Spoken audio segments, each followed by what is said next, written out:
43, na nagayon sa nga, ha?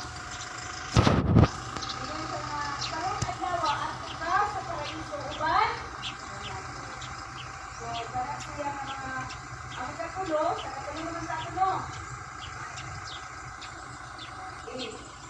Nagayon sa liya sa kakulo, makita sa Juan 19:26 hangtod sa 27.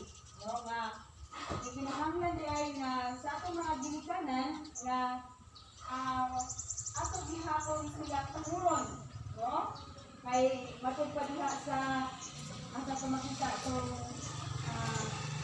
sa Exodus 22 nga panguron o amahan nga kataas ang atuang kinabuhi so yun na Mama, mawala man na dahil ako na po balik ka sikat. Mawala dahil balik. Domingo, no? So tuluto siya ka mga pulong na ginitok ni Ginoong Hesus dito sa cross. O kini mga pulunga mahinungdanon galit kini alang kanato. Okay. So ang ikaapat atong hisgutan mao gihapon no. Okay, mahuman ko kamo na sab ang mo naasad mo ma-participate sa tantanan, no? Okay, so ikaw pat na ingon diriya sa Mateo 20 27, 46 o Mark 15:34. Ngayon siya diriya. And at the night, our Jesus cried with a loud voice. Siya, Eloi, Eloi, limas sakachani. So kani siya Arabic word ni siya. Niingon siya diri nga, my God, why have you forsaken me? No? Niingon siya nga, nganong gibiyaan mo ako? No? Niingon siya sa Arabic word, niingon siya, Eloi, Eloi, lima sabachthani. No? Diyos ko, nganong gibiyaan mo ako? So ato ni siyang tagaan o pagtagad kining mga pulunga. So kini usa ka pulong sa katingala o kasakit o kadaugan sa tanan, no? Katingala tungod kay mao kini ang pamaagi o naanda ni Jesus Christ sa panahon nga gusto siya motawag sa kalinaw o sa kadaugan, no? Kita po di ay mga kaigsunan kung gusto natong kalinaw atong tawgon atong binari Diyos ko, no? Ana ang atong pagtawag kung gikinahanglan nato ang atong buhi ka Dios dinhi sa ato ang kinabuhi, no? Niya siya amahan luwas ako niining tanan. So magkaingon ana gyud ta pagtawag tungod kay nakapamati man si Jesus Christ og kana ang pisikal nga sakit ba sa iyang lawas. Bisan kita kung makabati kag pisikal kay nga sakit sa ato ang kinabuhi, makita Diyos ko, no? Mangayo din tagpakitabang sa ato buhi nga Dios, no? No? Naingon diri nga nabati ko niya ang kasakit o kadaugan. Nga bisan pa sa hilabihang kasakit ni Jesus Christ, siya midagan dayon ngadto sa mga bukton sa Dios o katong mga bukton nagsira kaniya sa mahigugmaong pananlipod. So, mga kaigsunan, once na naganitay, grabe nga problema, grabe nga mga pag-antos ka sakit o unsa man diha ang atong mag-ian nga mga kanaang dili gyud siya kanang diha gyud ka sa grabe nga sitwasyon ba nga dili nimo makayon ka nga grabe naman ning nahitabo sa kuwa, no? Wala di ay mo na akong giingon nga tinuod gid ay nga wala gid ay tay lain nga ato ang kadangpan kun dili diha sa sa man diha gid ta mo dagal sa atong buhi nga Dios, no? Si Jesus Christ iyang gitugyan sa mga bukton sa iyang amahan, no? Ug diha dayon ang mahigugmaong Dios na nalipod ka niya, no? Nagpahayag kini sa iyang pag-antos o sa pagbati sa pagkabuwag sa amahan tungod sa pagdala sa sala sa kalibutan, no? Tungod sa pagdala niya sa sala sa kalibutan, ang amahan o si mahimulag sila. No? Kung diha sa pagkahimulag, si Jesus Christ, iyang gitugyan ang iyang kasakit dito sa atong buhi nga Dios gihapon, no? Ug diha luyo sa kasakit, nabati usab niya ang kada ugan. So, kung diha gid nato itugyan sa atong buhi nga Dios ang tanan, ato gihapon makabot ang kadaugan sa ato ang kinabuhi. Okay. So wala gitay lain nga ato ang katugyanan sa mga kasakit, sa mga kalisod, sa mga problema sa ato ang kinabuhi, kung dili lagi ni siya, right ni siya. Kung dili diha ta sa ato ang buhi nga Dios nato tugyan, no? O sa iyahang mga bukto nato itugyan ang tanan kay oh. Kaya wala yun tayo lain nga ato ang kadampan, kung dili ang atong buhi nga Dios, kay sira po ang muhatag o kasalbaran sa tanan. Uwa na na to? Okay. So, kamo nasab ang ako ang pastoryahon. Nga mga pulunga nga gingon ni Jesus Christ nga, my God, why have you forsaken me? Okay, isa may yung ikasulti, Ali. Kung naman ko explain. Ha? Hello. Maghinay lagi. Ano? Ha?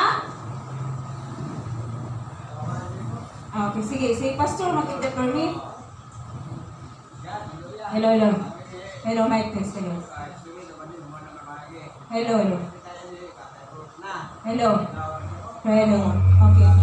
Okay na.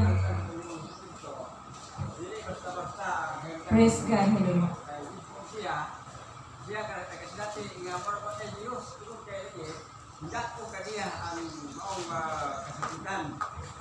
Matalaon ta, hindi pa tumanda po niya, hindi ka tumod daw pa siya sala, sure ka mo yun. Sa mo na alam na ito ng pagkisunan, kaya kasabot kami dito sa pagkisunan ng maturan. Mo na sa pagbuwas ni Ginoong Kristo, hindi kita video matuwa, hindi tanaw. Praise God. Na pagkasunan yung kabaos, kaya mag-amon nga pagkalukoy ato. Muna diya, ato ko lang siya pausan o kanang problema ito, nga samantala, ito ka na yung nangyayang pagkikuman. Praise God. Hallelujah. Sa kung palitan o bono, kung nauna, ayaw ito tapos na daw, kung magalingo, nga emosyon, kaya ka na emosyon laban. Kung niya kumplanta mo ka daw, kaasa man ka napita, may mong mapuslan mo, hindi mo ka dawagan. Huwag man kayo, puruhan ka mga pilimaya, ato ka mas kanaglagan, ato ka mas inferno, na mauna ka, kung nauna sa mga Kristuano, bilhin na gato, kanaan na paglalabaya sa pagkalagan. Praise God. Hallelujah. Ako kapalagat, ako pagsuman, ako paglalabot, kaya lagi, ang Diyos may tabang, na panahon sa aking mga papinalan, bukod sa Ginoo sa mga kapo. Muna ang matata, ang matatagan ko na itong Espiritu, ang tubuan sa pagkakula na ang Diyos, o pila ka maayo, kaya wata niya pasagiwat na niya kaya alam mo kailangan Ginoo. Amen. So, salamat sa itong nga Diyos, no? Sa ato ang kinabuhi, no, si bisan guys si Jesus Christ, no, nga kaagi di siya kasakit, kapait, no? Kita sab, mausab na atong magian. Pero mao na nga gikinahanglan gayud nga wala gitay lain nga dalang panan kundi parehas ni Jesus Christ nga sa iyang amahan gayud niya gisangkit ang tanan. No? Kay matud pa, luyo sa kasakit, adunay kada ugan. Okay, so sa ikalima mga kaigsunan, makita pini sa Juan 19:28.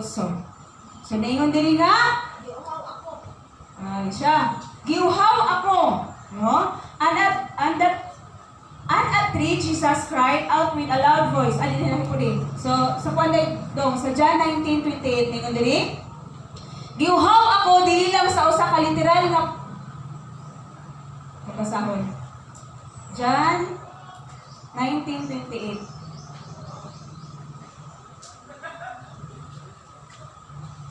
After this, when Jesus know that everything was now accomplished, that the scripture might be fulfilled, he said, I'm thirsty. So, rin siya, giuhaw ako. So, ang pag-ingon ni Jesus Christ na giuhaw ako, di lang na siya sa literal na pahayag sa iyang sa cross, kundi giuhaw siya sa physical nga pag-antos, no?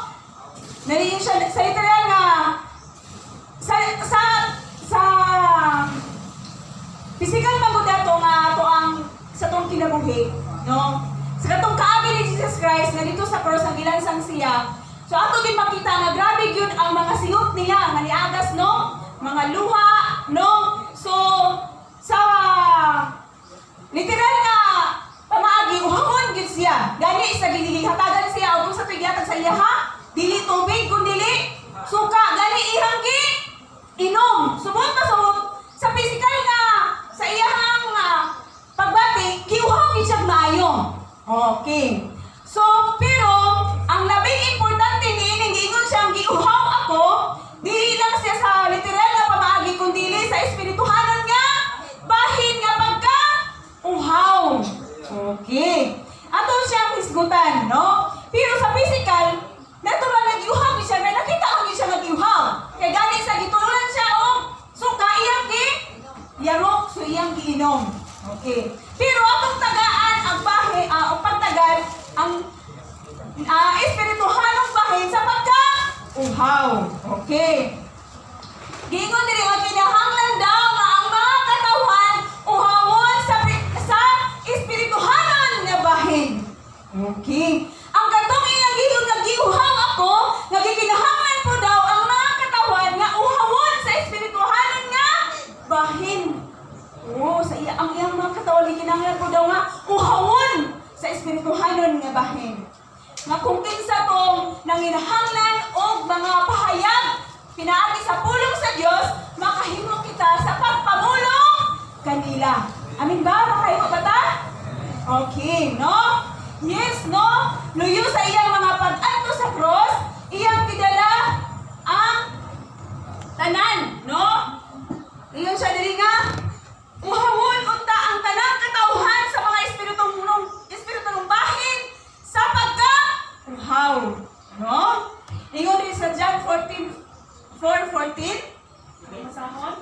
Juan 4:14. Okay. Sabi niyo Juan 14:14. Juan 4:14. Naingon din sa 14, oh. Okay. Hallelujah. Naingon din ang pulong sa Dios sa 14. Apan ang minom sa tubig nga akong ihatag kaniya, dili na gayon uhawon. Kay ang tubig nga akong ihatag mahimo diha kaniya nga usa ka tumuran nga muhatag og buhing tubig o kinabuhing walay katapusan. So ingon ana ang tubig nga ihatag ni Jesus Christ sa iya mga katawhan, no? Nya ningon siya diri, ang mga taong miinom niining tubig nga dili na mag-antos sa espirituhano ka uhaw, no? Kay mao kini ang simbolo sa relasyon nimo ngadto sa Dios nga maghatag kanimo og permanenteng kalipay o katagbawan sa imong kinabuhi. So, ingon ana mga kaigsuonan, no? Un ana ang pagka-representar sa tubig na pagkauhaw gikan sa Dios, no? Okay. So, tinuod, no? Ang mangluluwas nag-ingon nga ang kagoon sa iyang kalag nagatagbaw ano na kita katagbawan sa kinabuhi. So gikinahanglan nga ano na gayon kita katagbawan sa ato ang kinabuhi, no? Apan si Jesus Christ ingon gyud siya nga giuhaw ako. Okay. Unsa di ang giuhaw, no? Unsa man di ang pagkauhaw ni Jesus Christ sa iyang mga katawhan, no? Giuhaw si Jesus Christ sa